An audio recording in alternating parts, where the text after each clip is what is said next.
spot.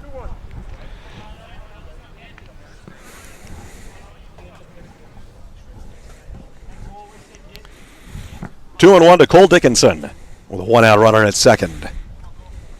That's why it takes two to make this work, as we barely get the lineup. We don't have the defensive alignments. So we're trying to figure it out as we go, and it's very tricky. Believe me, I know it is. I don't know how I would have gotten through those 2 games I did play without you. So there's a swing and a miss, and it's 2-2. I mean, sometimes you get a guy that steps up there, and we haven't really had this happen today, I don't think, but you got a guy that steps up there with a number that doesn't show up on the roster. Now you're not even sure who it is. That's what happens in these events sometimes. Well, we have had Look out over there, coaches. I mean, come on, heads up. I know. If you're going to sit on the field, you better be watching the ball. Not even moving with a hard hit grounder down towards them. Those are hardened guys. What kind of an example, though, are you setting for the next generation if that's your defensive approach? You got to be ready. Have it ready. 1 out, 1 on. 2-2. And Riley Jones, here's the pitch. That is in the dirt. And, the runner is taking off and then scrambling back to second and barely made it back in on a good long throw down that almost had him. Yeah, that was a good... That's Lombardi, the catcher. Yeah, good aggressive shoot. He's had a couple good hustle plays on bouncers that got a little bit away from him, but he was able to really scramble over there and keep the runner at his station. That's a runner that's trying to get a good running lead. There's another one that's kind of in the dirt, and ball 3. So Lombardi is nicely working with his pitcher here, Riley Jones, and helping him out a little bit.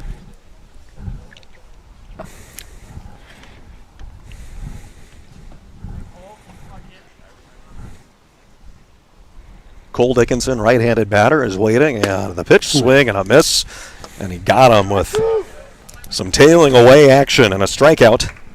After the starting pitcher, Ethan Lytle, had 5 of them in 2 innings, Riley Jones has his team's 6th strikeout of the game. Back to Lytle real quick, obviously dominant in his 2 innings. I think, we've seen some great pitching performances today. That was the most dominant 2 innings of a kid we've seen this afternoon. Yeah. It was humming for him, and I think he has kicked up his velocity some from his last stats readings on the Perfect Game website. This one did not have a lot of velocity, but it fooled the next batter, which is, I think it's Wurzel. On a changeup, it's no balls and 1 strike. I want to confirm that this is 36. Yeah, this is Zach lefty batter. Okay. Yes. Ooh, good spot. Just missed a little bit. A little bit low and in. 1 ball, 1 strike. No score in the third of a 7-inning game. The max of 2 hours. Wrapping up our 5 games today on our baseball showcase with 11 different colleges here represented. And coaches watching a whole lot of players that they might be bringing to their programs in Scranton or Gettysburg or Lock Haven or Arcadia or DeSales, among others. There's a ball to Wurzel, and now we'll get a little conference on the mound. Andrew Lombardi wants to try to, I think, settle down Riley Jones. I'm going to assume the runner at second isn't trying to steal signals or anything of that nature, but I guess you never know. You never know. I mean, look, it is a showcase and about talent, but these coaches, they want to win games. You're not going to get future talent if you're going out there losing every single game. So it is about winning also.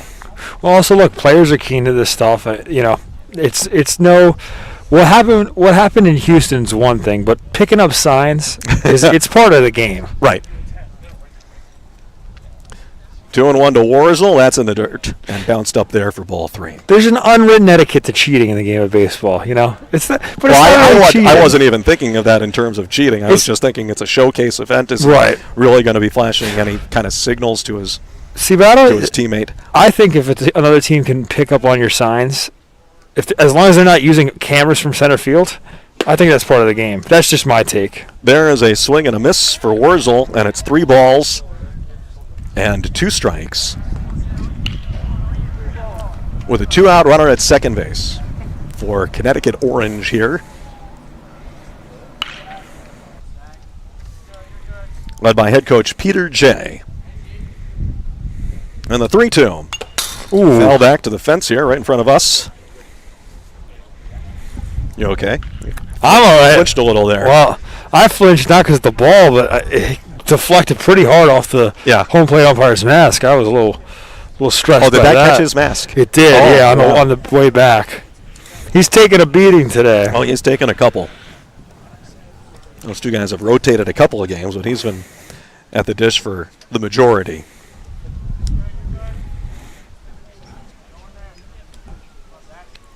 Riley Jones, full count pitch. That is low and in, and ball 4. So we reset the count to 2-2, and we go to fastballs only. We will start at 8 a.m. tomorrow with Baseball U PA Telep against Baseball U New Jersey. And Baseball U New Jersey will play back-to-back again like they did today, and they'll keep the same lineup like they did. Here's a ground ball to first, and it's picked over there and steps on the base for the final out to retire the side. So Connecticut Orange gets 1 walk, and that is all here in the third, and we are in the middle.